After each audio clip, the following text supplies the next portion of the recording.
brief words before we begin. I should first of all like to clear something up. This is not a performance of Happy Feet. This is the nearest you're going to get to a hangman. Also, although it is an oratorio without music and without singing. It is a poem, a very long one, and for about 20 different voices. It was written in 1944 by W.H. Auden, but it harkens back to a much longer tradition. Partly there's Greek drama, because we have a chorus on stage, very like Greek dramas, the chorus commenting on the action and moving it along. We also have a narrator, which is me, which is the line of modern 20th century drama, Bertolt Brecht, that kind of thing. But the old tradition is the medieval mystery play, which goes back nearly 700 years. The mystery plays were performed in the 13 and 1400s in England, and they were deeply religious in content. They were the Christian story. But don't be confused with the word mystery. In fact, the word mystery in mystery plays comes from mistress, which was Middle English for what you did for a living. These weren't professional actors, they were citizens, but they were defined by their guilds, their trade unions. The mystery plays, while being religious, were intensely human, and there are traditions which come through into Auden's for the time being. Those are the comedic moments, Joseph, who never quite gets that Mary, his pregnancy might not be, slightly more normal. There's the moments of pathos with Joseph and Mary, and there's moments of cruelty with the soldiers. All these things run together, and so as a 700-year-old tradition, you are also part of it. You'll notice in your programs that there is an insert. This is the final chorus. And we couldn't actually afford a dancing ball to spend on words, but they are in the program, and if you do feel like you want to join in at the very final chorus at the end, please be our guests. So with that in mind, please sit back, enjoy.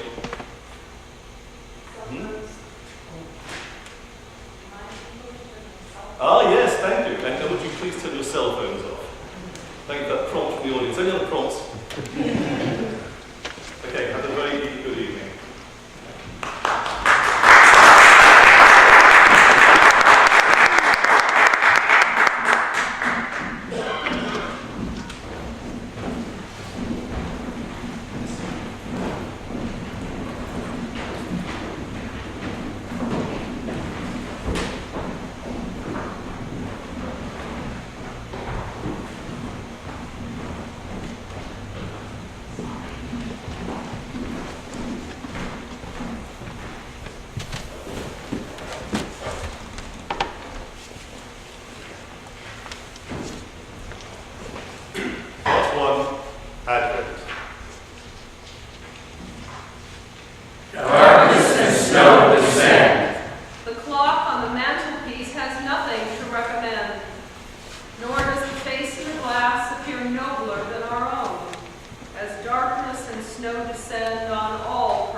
Huge crowds mumble, alas, our angers do not increase. Love is not what she used to be. Portly Caesar yawns, I know, and falls asleep on his throne. They shuffle off through the snow. Darkness and snow descend.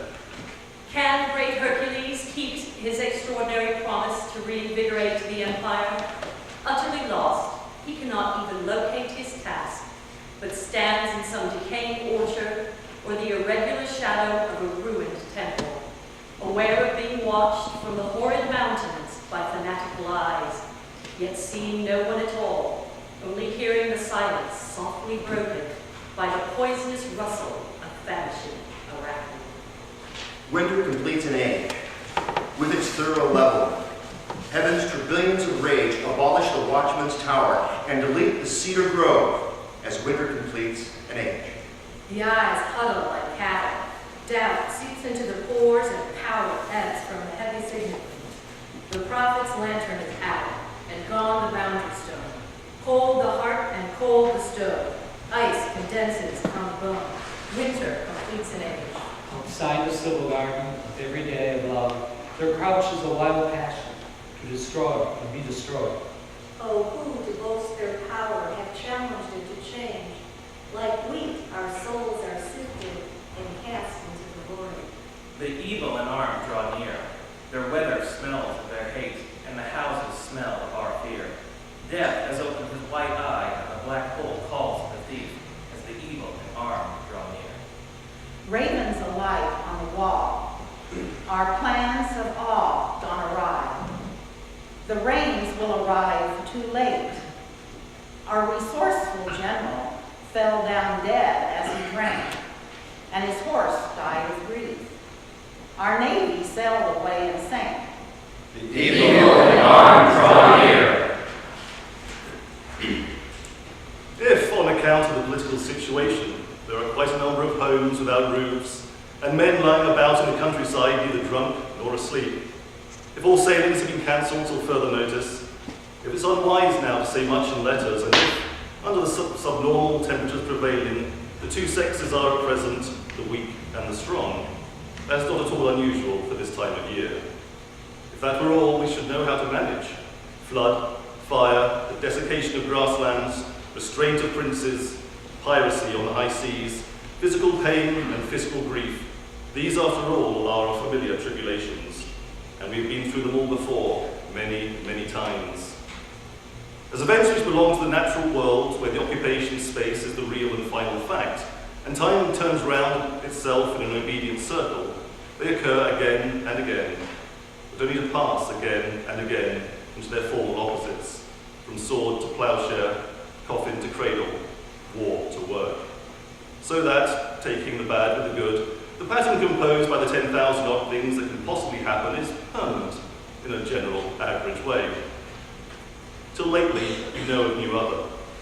And between us, we seem to have what it took: the adrenal courage of the tiger, the chameleon's discretion, the modesty of the doe, or the fern's devotion to special necessity. To practice one's peculiar civic virtue was not so impossible after all. To cut our losses and bury our dead was really quite easy. That is why we were always able to say, "We are children of God, and our Father has never forsaken his people." But then we were children. That was a moment ago, before an outrageous novelty had been introduced into our lives. Why were we never warned? Perhaps we were. Perhaps that mysterious noise at the back of the brain we noticed on certain occasions, sitting alone at the country junction, looking up at the toilet window, was not indigestion, but this horror starting already to scratch its way in. Just how, just when it succeeded, we shall never know. We can only say that now it is there, and that nothing else that we learned before is of any use now, but nothing like it has happened before. It's as if we'd all left our house for 5 minutes to mail a letter, and during that time the living room had changed places with the room behind the mirror over the fireplace.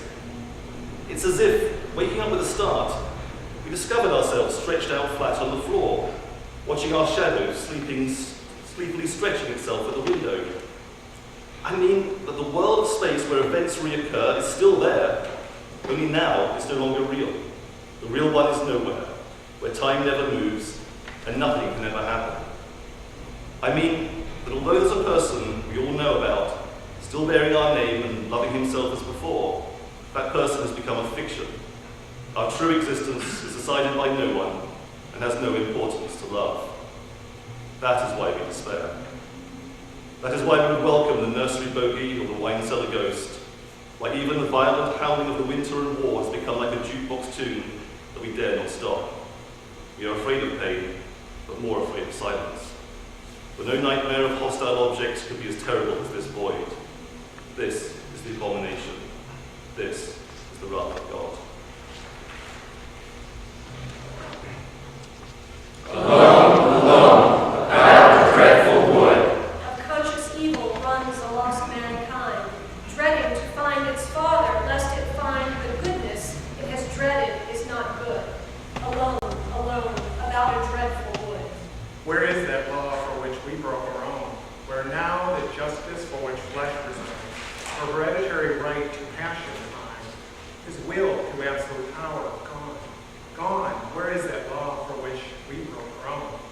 The pilgrim way has led to the abyss. Was it to meet such grinning evidence we left richly ordered ignorance? Was the triumphant answer to be this? The pilgrim way has led to the abyss. We who must die demanded a miracle.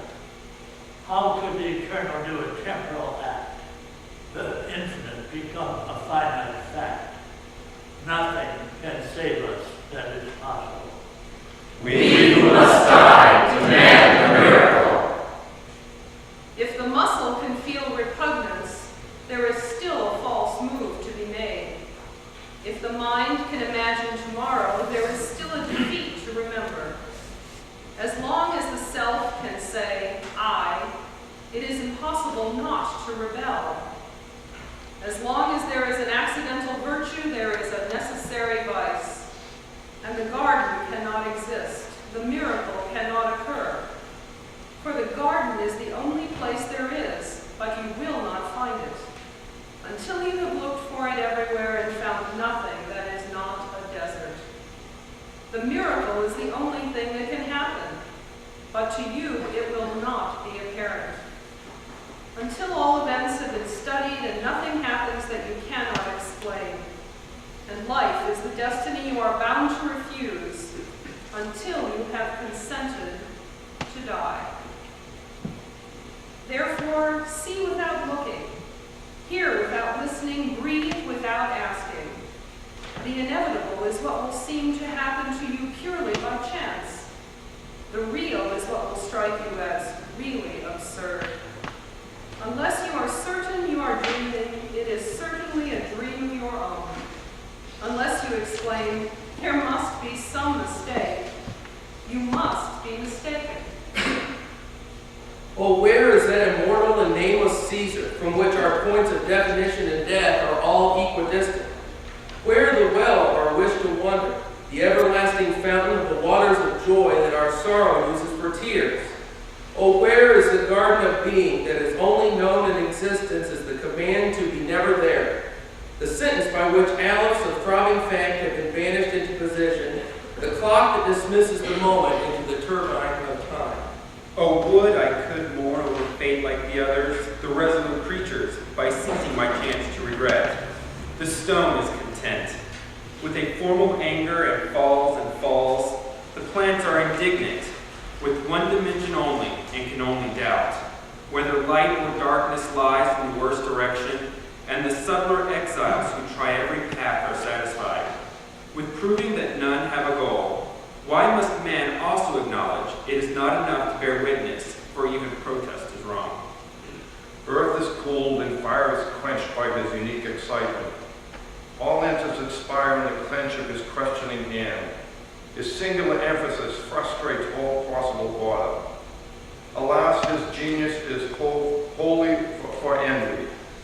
Alas, the vegetable sadness of lace, the locomotive beauty of choleric beast of prey, are nearer than he to the dreams that deprive him of sleep. The powers that compel him to idle, to his amorous nymphs and his sanguine athletic gods. How can his knowledge protect his desire for truth from illusion? How can he wait without idols to worship, without their overwhelming persuasion that somewhere, over the hill, under the roots of the oak in the depths of the sea, is a womb or tomb wherein he may call to express some taint? How can he hope and not dream that his solitude shall disclose a vibrating flame at last and entrust him forever with his magic secret of how to extemporize life?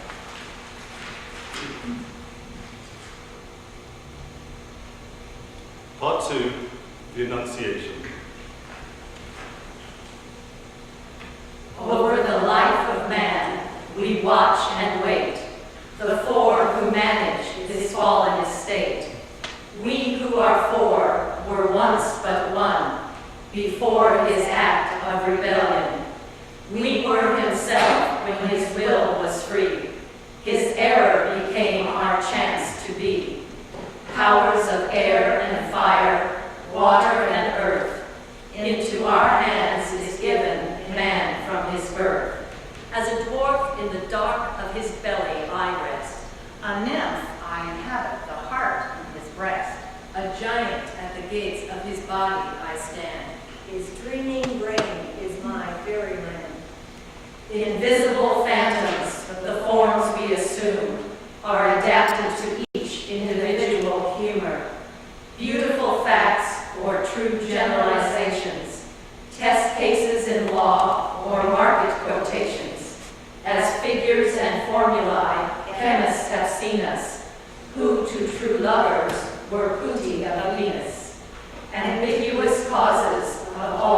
temptation. We lure them either to death or salvation. We alone may look over the wall of that hidden garden, whose entrance to him is forbidden. Must truthfully tell him what happens inside, but what it may mean, he alone must decide. The garden is unchanged, the silence is unbroken. Truth has not yet intruded to possess its empty morning, nor the promised hour shaken its lasting ray. The human night, whose messengers we are, cannot dispel its wanton dreams, and they are all we know. My senses still are coarse from late engrossment in affair. Old tunes reiterated, lights with repeated winks, were fascinating like a tick, and brought whole populations running to a flame, making its lush alluvial meadows one boisterous proposter. By the river, a whistling crowd had waited many hours to see a naked woman swim upstream. Honors and reckless medicines were served in booths where interest was lost as easily as money. At the back, in a wet vacancy among the ash cans, a waiter coupled sadly with the crow. I have but now escaped a raging landscape.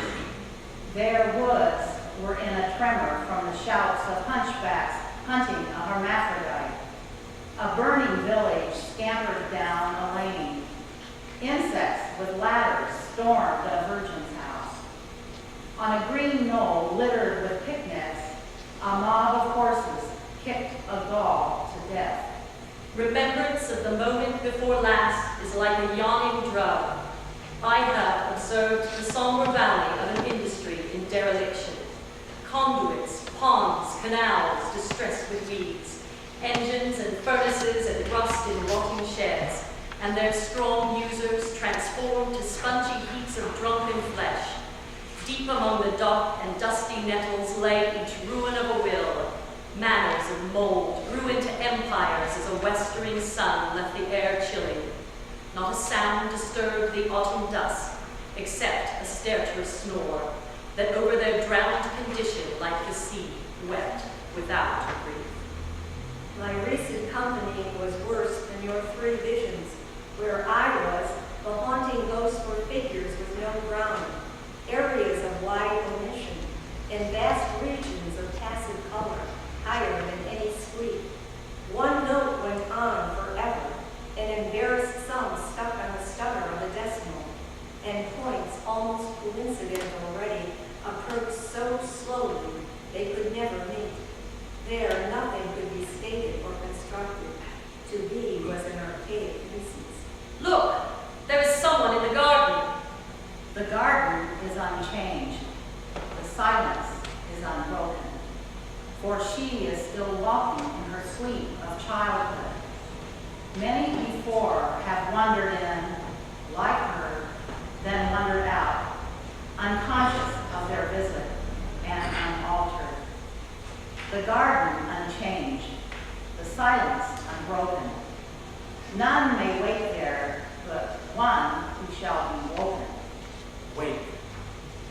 Mary, in a dream of love, playing as all children play, for unsuspecting children may express in common make-believe the wish that later they will know is tragic and impossible. Hear, child, what I am sent to tell. Love wills your dream to happen, so love's will on earth may be, through you, no longer pretend, but true. What dancing joy would whirl my ignorance away. Light blazes out of the stone. The taciturn water burst into music, and warm wings throb within the motionless rose. What sudden rush of power commands me to command? When Eve, in love of her own will, denied the will of love and fell, she turned the flesh love knew so well to knowledge of her love, until both love and knowledge were of sin. What her negation wounded, may your affirmation heal today. Love's will requires your own, that in the flesh whose love you do not know, love's knowledge into flesh may grow. My flesh in terror and fire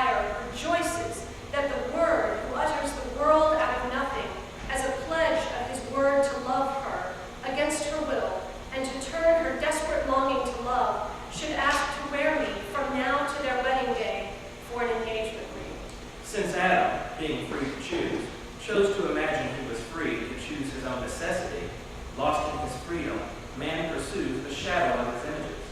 Today, the unknown seeks the known. What I am willed to ask, your own will has to answer. Child, it lies within your power of choosing to conceive the child who chooses you. Let number and wait rejoice. In this hour of their translation into countless happiness, for the whole and every part, the truth, proper center. There's a way, there's a voice. Of language and distress is recognized in her heart. Singing and dancing, let even the great rejoice. Though buffeted by admirers and arrogant as new, the rich and the lovely have seen for an infinitesimal moment. There's a way, there's a voice. In another's eye till their own reflection came between. Singing and dancing, let even the small rejoice. Though threatened from purple rostra and dazed by the soldier's drum, proclaiming total defeat, the general loquacious public There's a way, there's a voice. have been puzzled and struck dumb, hearing in every street. Singing and dancing, let even the young rejoice. Lovers at their betrayal, weeping alone in the night, have fallen asleep as they heard, though too far off to be certain. There's a way, there's a voice. They cannot imagine it. Sounds that make grief absurd. Singing and dancing, let even the old rejoice.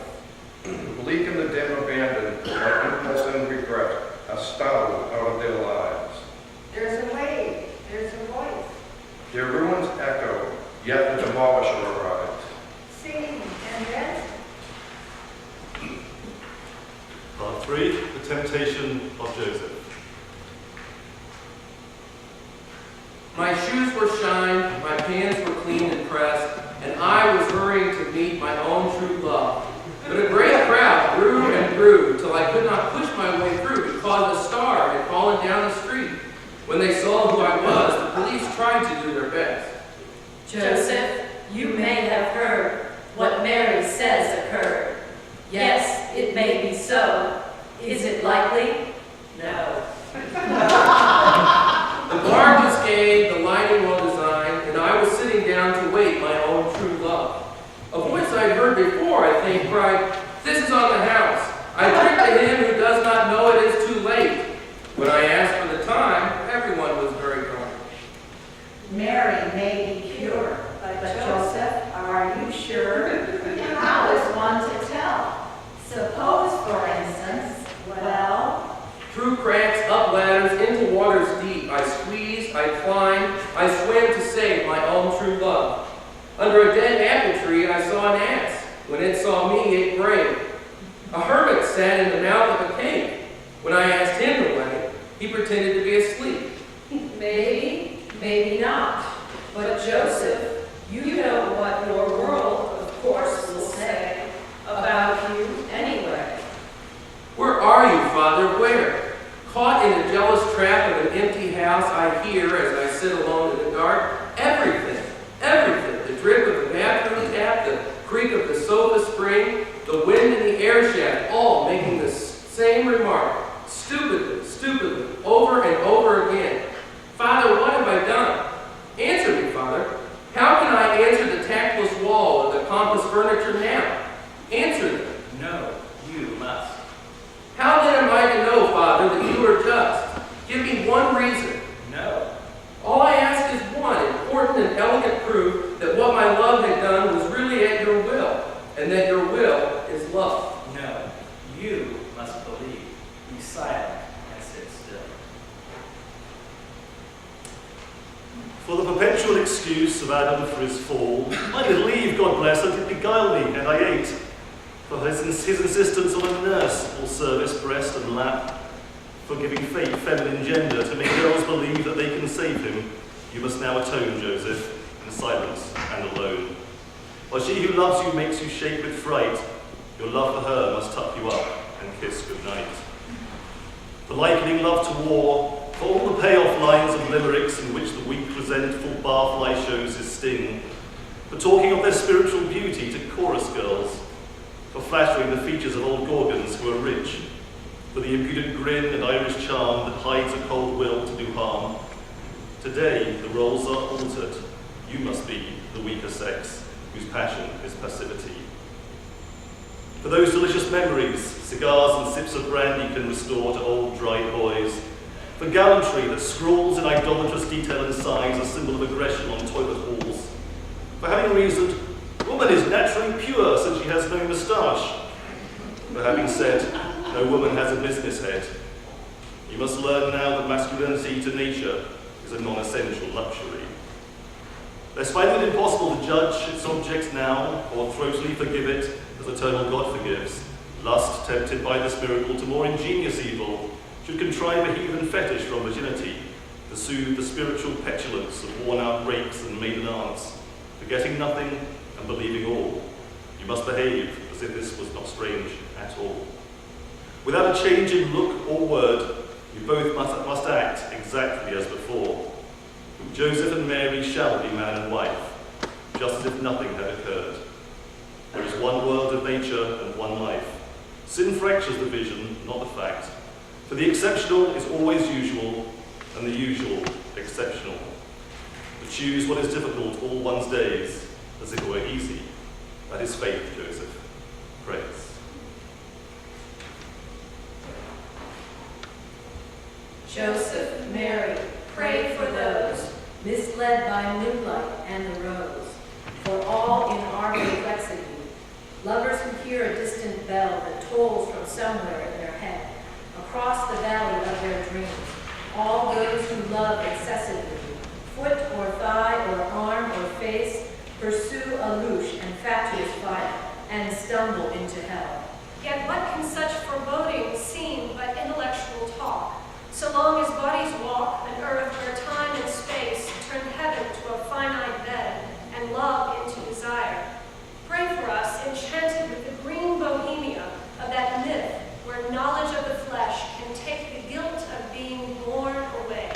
Simultaneous passions make one eternal chastity. Pray for us, romantics, pray. Joseph, Mary, pray for us. Independent embryos who, unconscious in another, do evil as each creature does in every definite decision to improve. For even in the germ cell's primary division, innocence is lost and sin already given as a fact. Once more issues as an act. Joseph, Mary, pray for all the proper and conventional of whom this world approves. Pray for us whose married loves acquire so readily the indolent fidelity of unaired beds. For us, to whom domestic hatred can become a habit-forming drug, whose will to civil anarchy uses disease to disobey and makes our private bodies ill. O pray for our salvation, who take the prudent way, believing we shall be exempted from the general condemnation because of our self-respect is tempted to incest, not adultery. O pray for us, the bourgeoisie. Joseph, Mary, pray for us children as in play upon the nursery floor. We gradually explore our members till our jealous lives have worked through to a clear but trivial idea of that whence each derives a vague but massive feel of being individual. Oh, pray for our redemption, for the will that occupies our sensual infancy already is mature and could immediately beget upon our flesh far more expressions of its disbelief than we shall manage to conceive in a long life of lives. Blessed woman, excellent man, redeemed for the dull, the average way, that common ungifted natures may believe that their normal vision can walk to perfection. Part 4, the summons. I am that star most dreaded by the wise, for they are drawn against their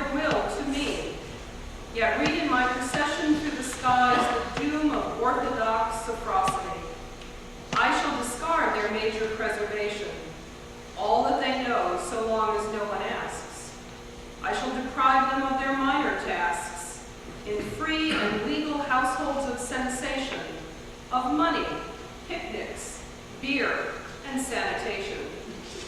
Beware, all those who follow me are led onto that glassy mountain where are no footholds for logic, to that bridge of dread where knowledge but increases vertigo.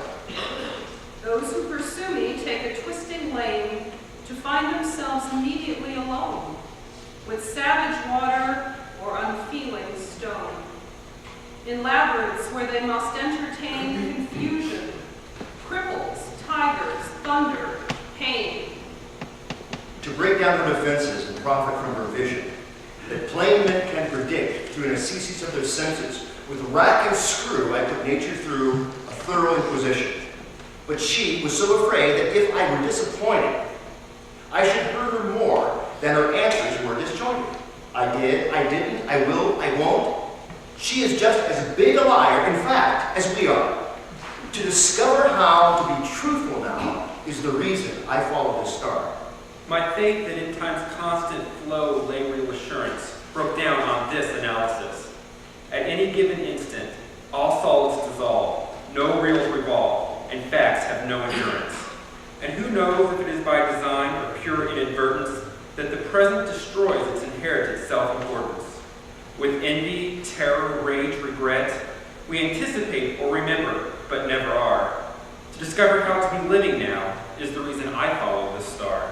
Observing how myopic is the Venus of the sunlight, the concept of awe would make, I thought, our passions philanthropic, and rectifying the central line both lens flare and lens coma, but arriving at the greatest good by introspection and counting the greater number, left no time for affection. Laughter, kisses, squeezing, smiles, and I learned why the learned are despised as they are. To discover how to be loving now is the reason I follow this star. The weather has been awful. The countryside is dreary. Marsh, jungle, rock, and the echoes mock, calling our hope unlawful. But a silly song can help long, yours ever and sincerely.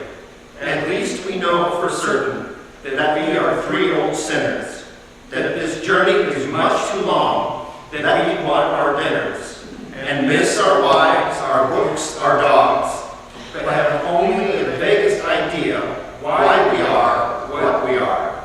To discover how to be human now is the reason we follow this star. Descend into the fosse of tribulation. Take the cold hand of terror for a guide. Below you, in its swirling desolation, hear tortured horror, roaring for a bride. Oh, do not falter at the last request, but as the huge deformed head rears to kill, answer its craving with a clear, I will. Then wake, a child in the rose garden, pressed happy and sobbing to your lover's breast. Now let the wife look up from her stove, the husband interrupt his work, the child put down his toy, that his voice may be heard in our just society, who under the sunlight of his calm, possessed with earth, do well. Pray silence for Caesar, stand motionless and hear, in the concourse of body and concord of soul, his proclamation. Citizens of the empire, greeting. All male persons who shall have attained the age of 21 years or over must proceed immediately to the village, township, city precinct, or their local administrative area in which they were born, and there register themselves and their defendants, if any, with the police. Willful failure to comply with this order is punishable by confiscation and loss of civil rights. You have been listening to the voice of Caesar, who overcame implacable necessity by his endurance, and by his skill has subdued the welter of fortune. It is meet, therefore, that before dispersing in pious equanimity to obey his orders, with well-tuned instruments and grateful voices, we should praise Caesar. Great Caesar! He has conquered 7 kingdoms. The first was the kingdom of abstract idea. Last night, it was Tom, Dick, and Harry. Tonight, it is S's with P's. Instead of inflections and accents, there are prepositions and word order. Instead of aboriginal objects excluding each other, there are specimens reiterating a type. Instead of wood nymphs condition, ground of being. Great is Caesar, God must be with him. Great is Caesar, he has conquered 7 kingdoms. The second was the kingdom of natural cause. Last night it was 6s and 7s. Tonight it is 1 and 2. Instead of saying strange are the whims of the strong, we say harsh is the law, but it is certain. Instead of building temples, we build laboratories. Instead of offering sacrifices, we perform experiments. Instead of reciting prayers, we note pointer readings. Our lives are no longer erratic, but efficient. Great is Caesar, God must be with him. Great is Caesar, he has conquered 7 kingdoms. The third was the kingdom of infinite number. Last night it was rule of thumb. Tonight it is to a T. Instead of quite a lot, there is exactly so many. Instead of only a few, there is just these. Instead of saying, you must wait until I have counted, we say, here you are, you will find this answer correct. Instead of nodding acquaintance with a few integers, the transcendentals are our personal friends. Great is Caesar, God must be with him. Great is Caesar, he has conquered 7 kingdoms. The fourth was the kingdom of credit exchange. Last night it was tit for tat, tonight it is COD. When we have surplus, we need not meet someone with deficit. When we have deficit, we need not meet someone with a surplus. Instead of heavy treasures, there are paper symbols of value. Instead of pay at once, there is pay when you can. Instead of my neighbor, there is our customer. Instead of country fair, there is world market. Great is Caesar, God must be with him. Great is Caesar, he has conquered 7 kingdoms. The fifth was the kingdom of ignorant giants. Last night it was heave-ho. Tonight it is we spree. When we want anything, they make it. When we dislike anything, they change it. When we want to go anywhere, they carry us. When we invade the barbarian, they brandish irresistible swords. Fate is no longer a fiat of matter, but a freedom of mind. Great is Caesar, God must be with him. Great is Caesar, he has conquered 7 kingdoms. The sixth was the kingdom of organic dwarfs. Last night it was ouch-ouch. Tonight it is yum-yum.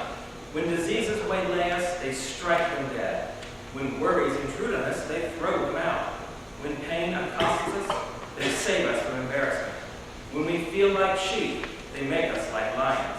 When we feel like geldings, they make us like stallions. Spirit is no longer under flesh, but on top. Great is Caesar, God must be with him. Great is Caesar, he has conquered 7 kingdoms. The seventh was the kingdom of popular soul. Last night it was order, order. Tonight it is here, here. When he says, you are happy, we laugh. When he says, you are wretched, we cry. When he says, it is true, everyone believes it. When he says, it is false, no one believes it. When he says, this is good, this is loved. When he says, that is bad, that is hated. Great is Caesar, God must be with him. These are stirring times for the editors of newspapers. History is in the making, mankind is on the march. The longest aqueduct in the world is already under construction. The committees of fen drainage and soil conservation will issue shortly their joint report. Even the problems of trade cycles and spiraling prices are regarded by the experts as practically solved. And the recent restrictions upon aliens and free-thinking Jews are beginning to have a salutary effect upon public morale. True, the western seas are still infested with pirates, and the rising power of the barbarian in the north is giving some cause for uneasiness, but we are fully alive to the dangers. We are rapidly arming, and both will be taken care of in due course. Then, united in a sense of common advantage and common right, our great empire shall be secure for 1,000 years. If we were never alone, or always too busy, perhaps we might even believe what we know is not true. But no one is taken in, at least not all the time. In our bath, or the subway, or in the middle of the night, we know very well that we are not unlucky, but evil. But the dream of the perfect state, or no state at all, to which we fly for refuge, is part of our punishment. Let us therefore be contrite, but without anxiety. For powers and times are not God's, but mortal gifts from God. Let us acknowledge our defeats, but without despair. For all societies and epochs are transient details, transmitting an everlasting opportunity, that the kingdom of heaven may come, not in our present, and not in the future, but in the fullness of time. Let us pray. Our Father, whose creative will asked King for us all, confirm it that thy primal love may weave in us the freedom of the actual deficient on the justly actual. Though written by thy children with a smudged and crooked line, thy word is ever legible, thy meaning unequivocal, and for thy goodness even sin is avowed as a sign. Inflict thy promises with each occasion of distress, that from our incoherence we may learn to put our trust in thee, and brutal fact persuade us to adventure, art, and peace. Part 5, the vision of the shepherds. The winter night requires our constant attention, watching that water in the will. Warmth and well-being may still be there in the morning. But behind the spontaneous joy of life, there is always a mechanism to keep going. And someone like us is always there. We observe that those who assure us their education and money would do us such harm, how real we are, just as we are, and how they envy us. For it is the sensuous tree and the uncivilized robin who are truly happy, have done pretty well for themselves. Nor can we help noticing how those who insist that we ought to stand up for our rights and how important we are keep insisting also that it doesn't matter a bit if one of us gets arrested or injured, for it is only our numbers that count. In a way, they are right. But to behave like a cogwheel when one knows one is no such thing. Merely to add to the crowd with one's passionate body is not a virtue. What is real about us all is that each of us is waiting. That is why we are able to bear ready-made clothes, second-hand art and opinions, and being washed and ordered about. That is why you should not take our conversation too seriously, nor read too much into our songs. The purpose is mainly to keep us from watching the clock all the time.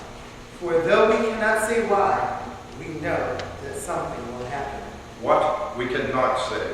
Except that it will not be the reporter's item of unusual human interest. That always means something unpleasant. But one day or the next, we shall hear the good news. Leaders nudge the aching wrist. You are free, not to be. Why exist? Wheels 1,000 times a minute. Mutter, stutter. Envy yourself, you cannot mend. Did you, friend, begin it? And the streets sniff at our defeats. Then who is the unknown? Who answers for our fear, as if it were his own, so that we can reply, till the day we die. No, I don't know why, but I'm glad I'm here. Unto you a child, a son is given, praising, proclaiming the ingression of love. Earth's darkness invents the blaze of heaven, and frigid silence meditates a song. The great joy is filled the narrow and the sad, while the emphasis of the rough and big, the abiding crag and wandering wave, is on forgiveness. Sing glory to God and goodwill to men. All of them, run to Bethlehem. Let us run to learn how to love and run. Let us run to love. Now all things living, domestic or wild, with whom you must share light, water, and air, and suffer and shake in physical need, the sullen woman, the exuberant weed, The mischievous cat and the timid bird are glad for your sake, as the newborn word declares that the old authoritarian constraint is replaced by his covenant, and a city based on love and consent suggested to men. All of them, run to Bethlehem. Let us run to learn how to love and run. Let us run to love. The primitive deed, progress in your blood, and generations of the unborn, all are leaping for joy in your babies today. When the many shall, once in your common certainty of this child loveliness, resemble the one. That after today, the children of men may be certain that the Father abyss is affectionate to all his creatures. All of them, run to Bethlehem. Part 6, at the manger. Oh, shut your bright eyes, that mine must endanger with their watchfulness. Protected by its shade, escape from my care. What can you discover from my tender look, but how to be afraid? Love can but confirm the more it would deny. Close your bright eye. Sleep. What have you learned from the womb that bore you, but an anxiety your father cannot feel? Sleep. What will the flesh that I gave do for you, or my mother love, but tempt you from his will? Why was I chosen to teach his son to weep? Little one, sleep. Dream. In human dreams, earth ascends to heaven, where no one need pray, nor even feel alone. In your first few hours of life here, oh, have you chosen already what death must be your own? How soon will you start on the sorrowful way? Dream while you may. Led by the light of an unusual star, we hunted high and low. Have traveled far, for many days a little group alone, with doubts, reproaches, boredom, the unknown. Through stifling gorges, over level lakes, tundras and tents and irresponsive seas, invaded crowds and humming silences, by ruined arches and past modern shops, counting the miles, and the absurd mistakes. Oh, here and now our endless journey stops. We never left the place where we were born. Have only lived one day, but every day. Have walked 1,000 miles, yet only won the grass between our work and home away. Lonely we were, though never left alone. The solitude familiar to the poor is feeling that the family next door, the way it talks, eats, dresses, loves, and hates, is indistinguishable from one's own. Tonight, for the first time, the prison gates have opened. Music and sudden light have interrupted our routine tonight. And swept the filth of habit from our hearts. Oh, here and now our endless journey stops. Our arrogant longing to attain the tomb. Our sullen wish to go back to the womb. To have no past. No future is refused. And yet without our knowledge, love has used our weakness as a guard and guide. We bless our lives in patience, our lives laziness, and bless each other's sins, exchanging here exceptional conceit with average fear. Released by love from isolated wrong, let us for love unite our various song, each with his gift according to his kind, bringing this child, his body and his mind. Child at whose birth we would do obsequy, for our tall errors of imagination, redeem our talents with your little cry, clinging like sheep to the earth for protection. We have not ventured far in any direction. Weaned child, our aging flesh away from its childish prey. Love is more serious than philosophy, who sees no humor in her observation, that truth is knowing that we know we lie. When to escape what our memories are thinking, we go out at night and stay up drinking. Stay there with our sacred pride in mind, the forgetful mind. Love does not will in raptured apathy. Faith plays the passive role of dumb temptation, to wills where love can doubt, affirm, deny. When chafing at the rule of old offenses, we run away to the sea of the senses. On strange beds, then a welcome home, our horror of home. Love knows the mill semantic tyranny, for homes are bodies from the void they occupy. When exhausting our wills with our evil courses, we dream the goodwill of cards and horses. Be then our lucky certainty of uncertainty. Love does not fear substantial anarchy, but vividly expresses obligation with movement and spontaneity. When feeling the great roots of the rich in our faces, we live in the hope of one day changing places. Be then the truth of our views, that we may use. The singular is not love's enemy. Love's possibilities of realization require an otherness that can say I. When we dreams the beast and ripples of resentment, rampant and rebel to our heart's contentment. Be then the poetry of fate that replaces hate. Not in, but with our time-loved energy, exhibits love's immediate operation. The choice to love is open till we die.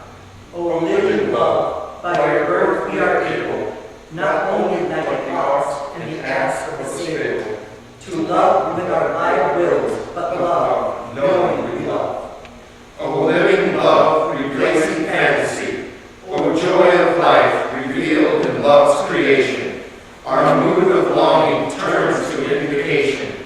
Space is the whom our loves are needed by.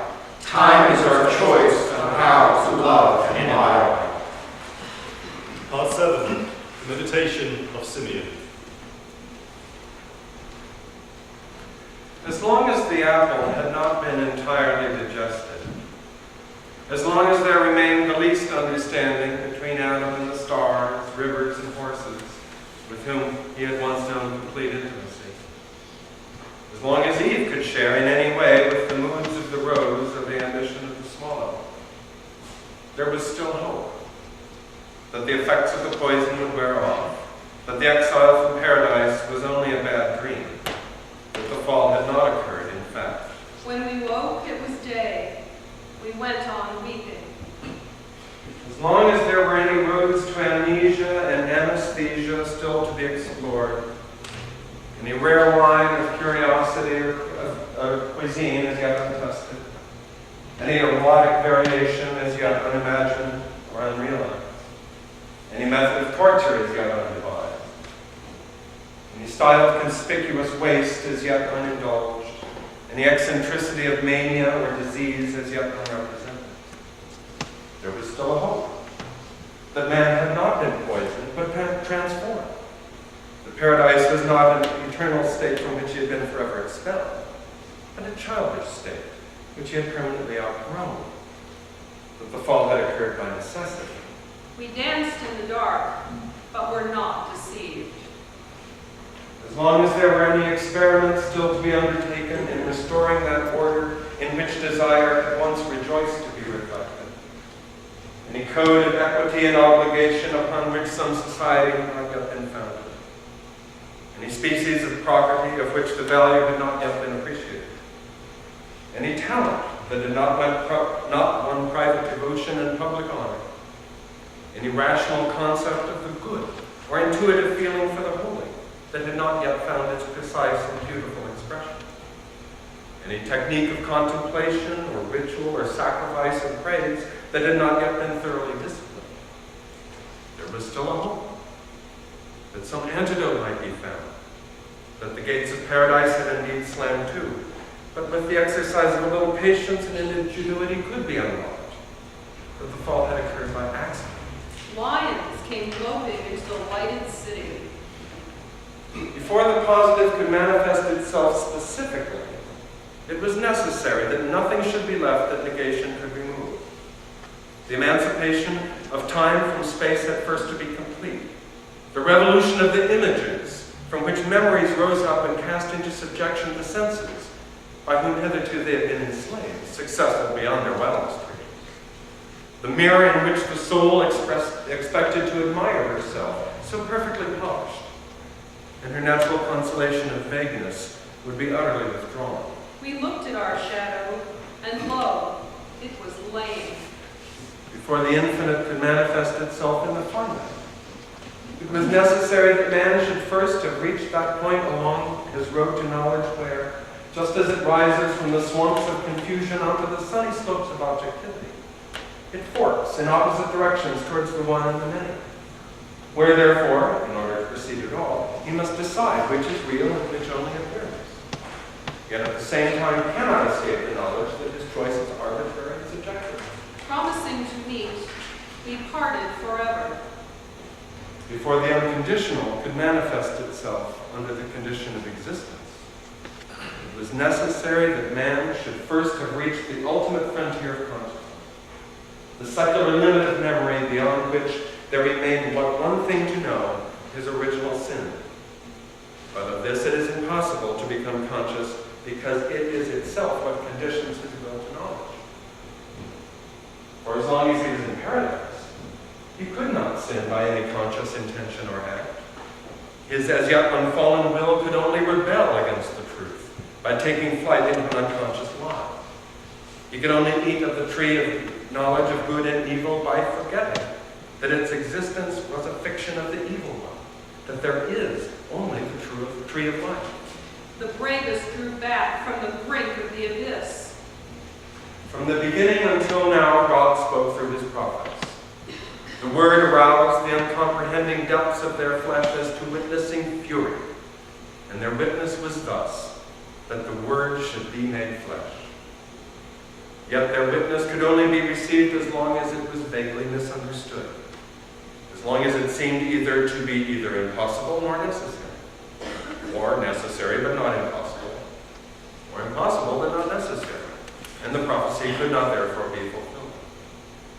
For it could only be fulfilled when it was no longer possible to receive, because it was clearly understood as absurd.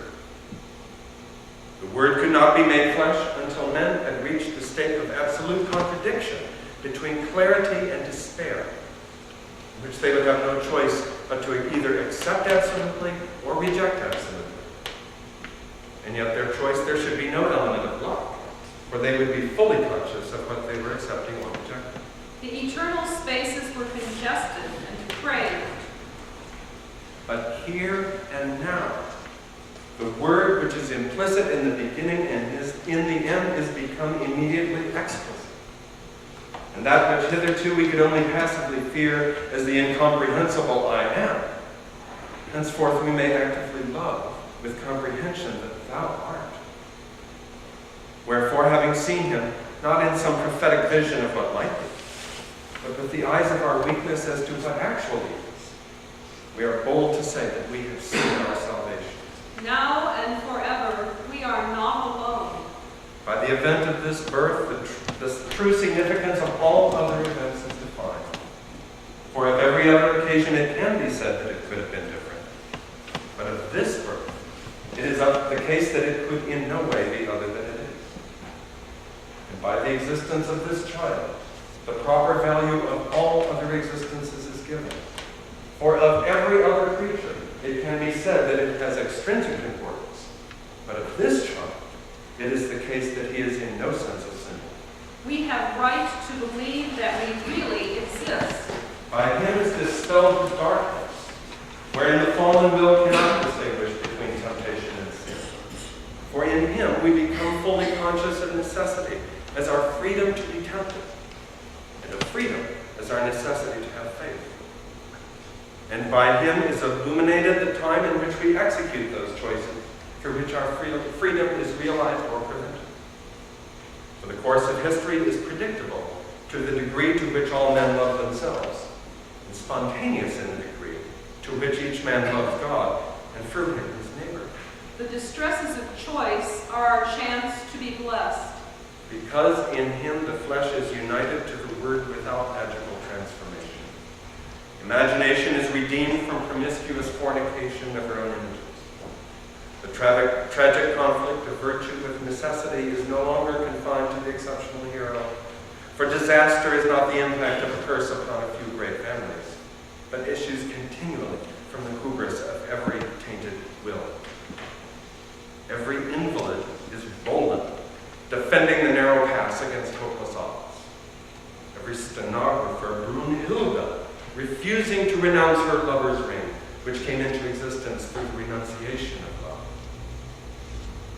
Nor is the ridiculous any longer a species of the ugly, for since of themselves all men are without merit, all are ironically assistant to their comic bewilderment by the grace of God. Every cabinet minister is the woodcutter's simple-minded son, to whom the fishes and the crows are always whispering the whereabouts of the dancing water of the singing bread. Every heiress is the washerwoman's butterfingered daughter, on whose pillow the fairy keeps laying the bird that procured the prince's mysterious knowledge. Nor is there any situation which is essentially more or less interesting than another. Every tea table is a battlefield, littered with old catastrophes and haunted by the vague ghosts of vast issues.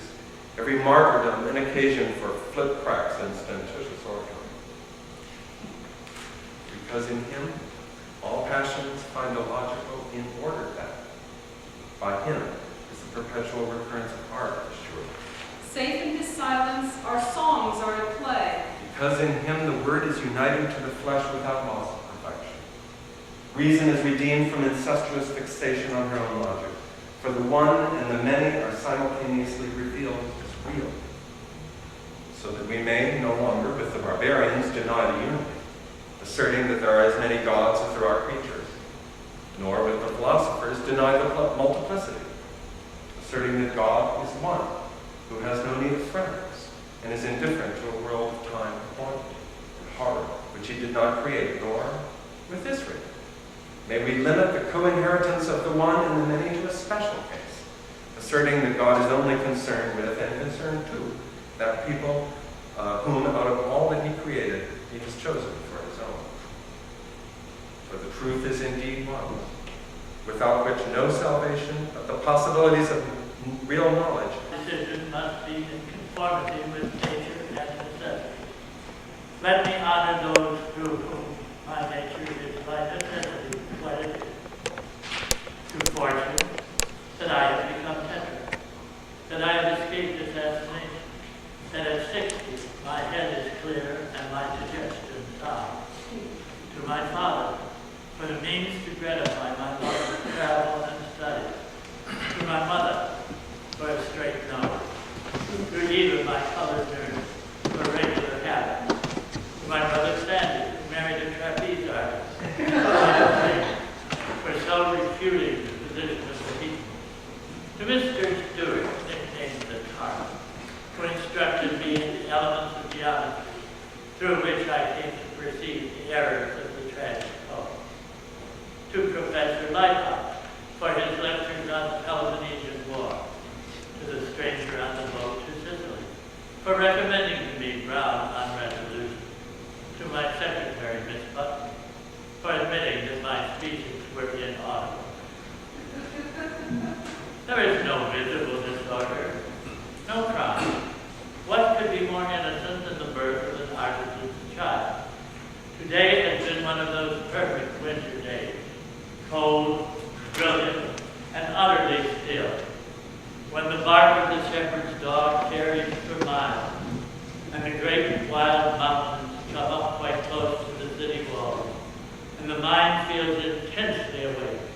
And this evening, as I stand at this window high above the citadel, there is nothing in the whole magnificent panorama of plain and mountains to indicate that the empire is threatened by a danger more dreadful than any invasion of Tatars on racing camels or conspiracy of Praetorian guards. Barges are unloading soil fertilizer at the river wharf.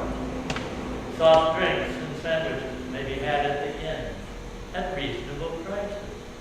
Allotment gardening has become popular. The highway is to the coast goes straight up over the mountain, and the truck drivers no longer carry guns. Things are beginning to take shape. It is a long time since anyone stole the park bench or murdered the swan.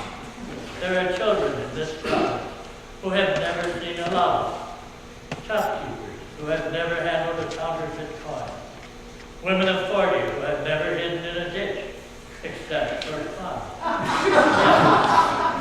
In 20 years, I have managed to do a little. is only a few miles from here, where they still believe in witches.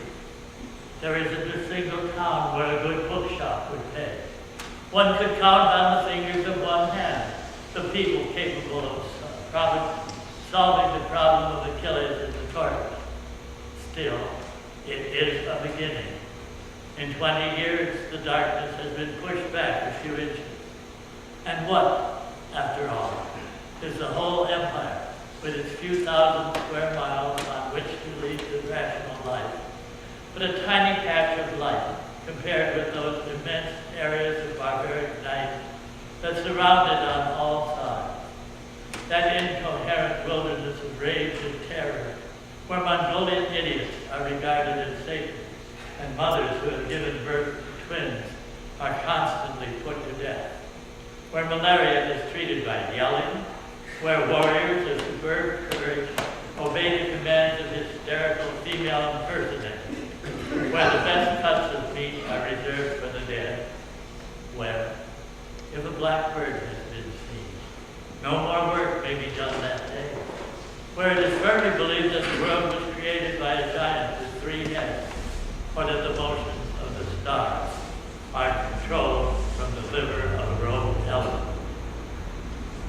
Yet, even in such little civilized patch itself, where at the cost of heaven knows how much grief and bloodshed, it has been made unnecessary for anyone over the age of 12 to believe in fairies, or the first causes reside in mortal and finite objects. So many are still homesick for that disorder, wherein every passion formerly enjoyed at the frantic lightning. Caesar flies to his hunting lodge, pursued by ennui. In the faubourgs of the capital, society grows savage, corrupted by filth and scent, softened by sugar and hot water, made insolent by theaters and attractive slaves, and everywhere, including this province, new prophets spring up every day to sound the old barbaric note. I have tried everything. I have prohibited the sale of crystals and Ouija boards. I have slapped a heavy tax on playing cards. The courts are empowered to sentence alchemists to hard labor in the mines. It is a statutory offense to turn tables or feel bumped. But nothing is really offensive. How can I expect the masses to be sensible when, for instance, to my certain knowledge, the captain of my own guard wears an amulet against the evil eye, and the richest merchant in the city consults a medium over every important transaction? Legislation is helpless against the wild prayer of longing that rises day in, day out from all these households under my protection. Oh God, put away justice and truth, for we cannot understand them and do not want them. Eternity would bore us dreadfully.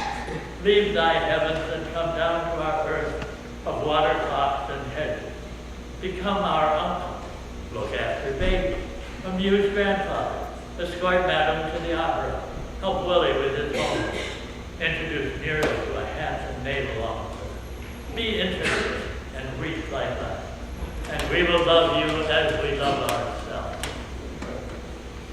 Reason is helpless. Now even the poetic compromise no longer works.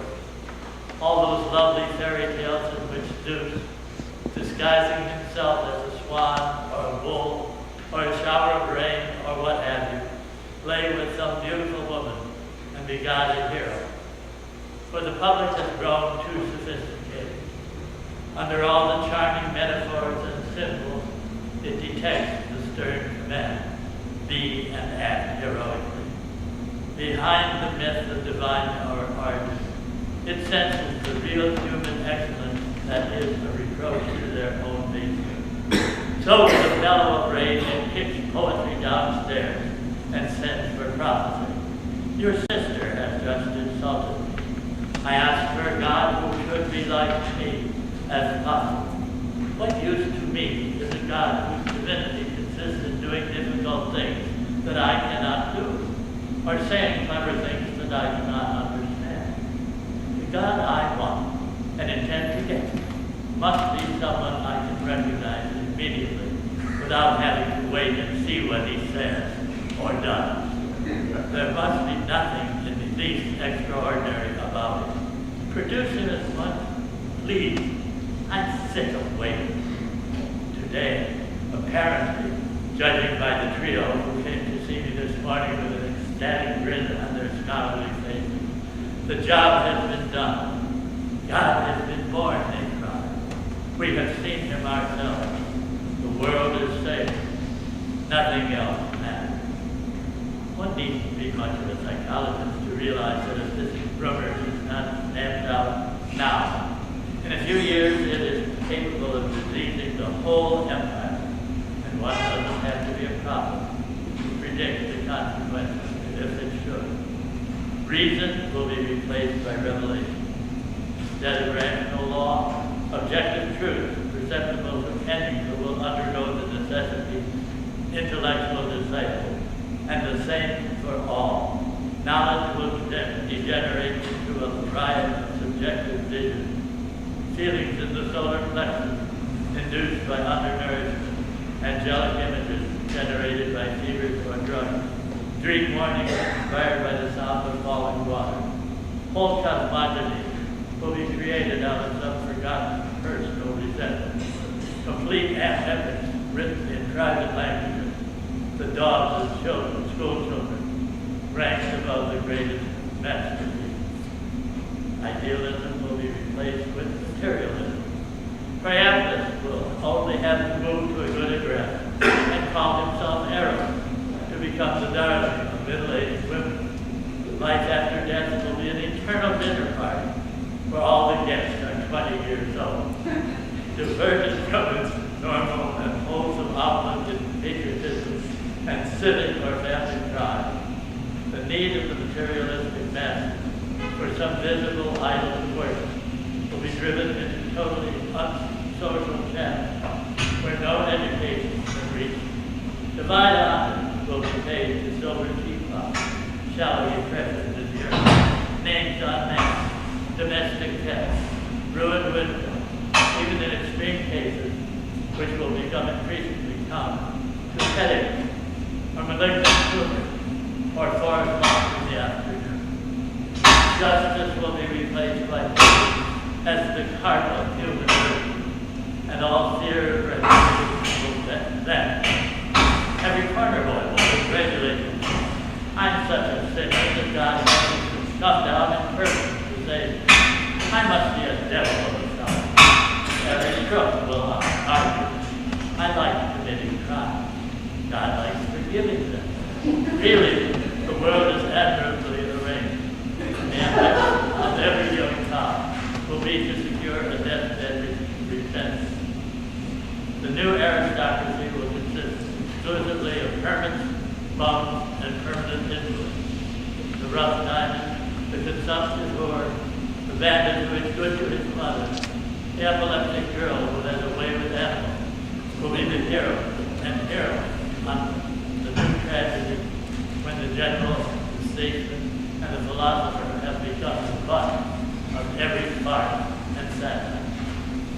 Naturally, this cannot be allowed to happen. Civilization must be saved, even if this means sending for the military, as I suppose it does. How dreary. Why is it that in the end, civilization always has to call on these professional tidiers, to whom it is all one, whether it is to be Pythagoras or a homicidal lunatic that they are instructed to exterminate? Oh dear, why couldn't this wretched infant be born somewhere else? Why can't people be sensible? I don't want to be horrid. Why can't they see that the notion of a finite God is absurd? Because it is. And suppose, just for the sake of argument, that it isn't, that this story is true, that this child in some inexplicable manner is both God and man, that he grows up, lives, and dies without committing a single sin. Would that make life any better? contrary. It would make it far, far worse. For it could only mean this, that once having shown them how, God would expect every man, whatever his fortune, to lead a sinless life in the flesh and on earth. Then indeed would the human race be plunged into madness and despair. And for me personally, at this moment, it would mean that God has given me the power to destroy himself. I refuse to be taken in. He could not play such a horrible practical joke. Why should he distract me so? I've worked like a slave. Ask anyone you like. I read all official dispatches without skipping. I've taken elocution much. I've hardly ever taken bribe. How dare he allow me to be stopped? I've tried to be good. I brush my teeth every night. I haven't had sex for a month. I object. I'm a liberal. I want everyone to be happy. I wish I had never been born. When the sex wars were ended with the slaughter of the grandmothers, they found a bachelor's baby suffocating under them. Someone called him George, and that was the end of it. They hitched him up to the army. George, you old debutante, how did you get in the army? In the retreat from reason, he deserted on his rocking horse and lived on a fairy's kindness until he tired of kicking her. He smashed her spectacles and stole her checkbook and Macintosh, then cruised his way back to the army. George, you old numero, how did you get in the army? Before the diet of sugar, he was using razor blades and exited soon after allergy to maintenance. He discovered a cure of his own, but no one would have it. So he showed up again in the army. George, you old fly-by-night, how did you get in the army? When the Vice Crusades were over, he was hired by some Muscovites prospecting for deodorant. Among the Eskimos, he was caught by the common cold and condemned to the whiskey mines, but he schmozzled back to the army. George, you old emperor, how did you get in the army? Since peace was signed with honor, he's been minding his business. But whoops, here comes his idleness, buttoning up his uniform, just in time to massacre the innocents. He's come home to roost in the army. George, you old matador, welcome back to the army. On the left are grinning dogs, peering down into a solitude too deep to fill with roses. On the right are sensible sheep, gazing at the pride where no dream grows. Somewhere in these unending wastes of delirium is a lost child speaking of in the language of wounds. Tomorrow, perhaps, he will come to himself in heaven. But here grief turns to silence, neither in this direction, nor in that, nor for any reason. And who holds now is unheard forever. Part 9, the flight into Egypt. Mirror, let us through the glass, no authority can pass. Echo, if the strong should come, tell a white lie or be dumb. It was Visitor's Day at the Vinegar Works in Tenderloin Town when I tore my tie.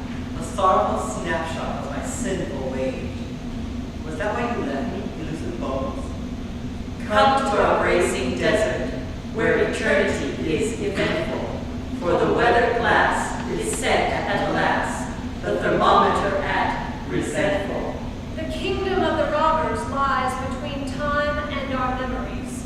Fugitives from space must cross the waste of the anonymous. How should he figure my fear of the dark? The moment he can, he'll remember me. The silver he locked in the cellar for fun, and his dear little body shall die in his arms. Come to our old world desert, where everyone goes to pieces. You can pick up tears for souvenirs or genuine diseases.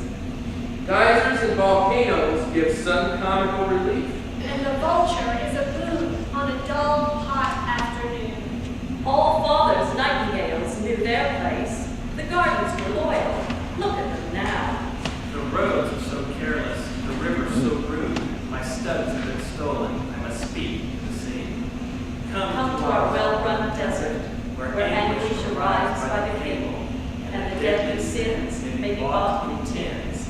instructions on the label. Skulls recurring every mile, direct the thirsty to the Nile. And the jackal's eye at night forces arrow to keep bright. In the land of the lilies I lost my wits. Nude as a number all night I ran. With a ghost for a year along green canals by the waters awaking, I went from the weeds. Come to our jolly desert, where even the dolls go whoring, where cigarette ends become intimate friends, and it's always 3 in the morning. Safe in Egypt, we shall sigh, forearms in security. Only when her terrors come does our flesh feel quite at home. Fly, Holy Family, from our immediate rage, that our future may be freed from our past. Retrace the footsteps of law-giving Moses back through the sterile waste, down to the rotten kingdom of Egypt, the damp, tired delta where in her season of glory our forefathers sighed in bondage. Abscond with the child to the place that their children dare not revisit, to the time they do not care to remember. Hide from our pride in our humiliation. Fly from our death with our new life. Well, so that is that. Now we must dismantle the tree, putting the decorations back into their cardboard boxes. Some have got broken. And carry them up into the attic. The holly and the mistletoe must be taken down and burnt, and the children got ready for school. There are enough leftovers to do, warmed up for the rest of the week. Not that we have much appetite. Having drunk such a lot, stayed up so late, attempted, quite unsuccessfully, to love all our relatives, and in general, grossly overestimated our powers. Once again, as in previous years, we have seen the actual vision and failed to do more than entertain it as an agreeable possibility. Once again, we have sent him away, begging though to remain his disobedient servant. The promising child who cannot keep his word for long. The Christmas feast is already a fading memory, and already the mind begins to be vaguely aware of an unpleasant whiff of apprehension at the thought of Lent and Good Friday, which cannot, after all, now be very far off. But, for the time being, here we all are, back in the moderate Aristotelian city of Darning and the 815, where Euclid's geometry and Newton's mechanics would account for our experience, and the kitchen table exists because I scrubbed. It seems to have shrunk during the holiday. The streets are much narrower than we remembered. We've forgotten the office was as depressing as this. To those who have seen the child, however dimly, however incredulously, the time being is, in a sense, the most trying time of all.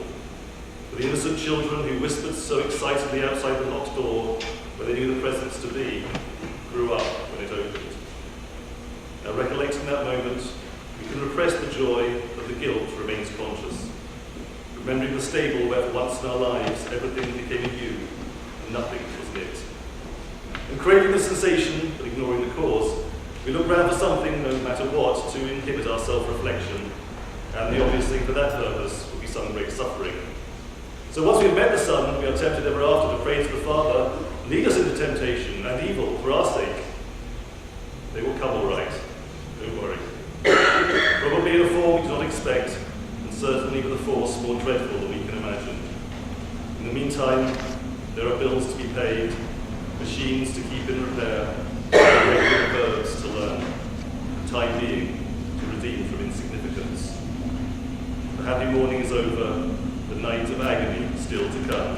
The time is noon, where the spirit must practice the scales of rejoicing without even a hostile audience, and the soul endure a silence that is neither for or against her faith, that God's will be done, that in spite of her prayers, God will cheat no one, not even the world, of its triumph. He is the way.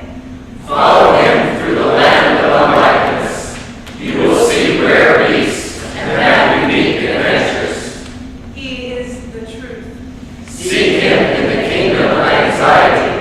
You will come to a great city that has expected your return for years. He is the light. Love him in the world of the flesh, and at your marriage all its occasions shall dance for joy.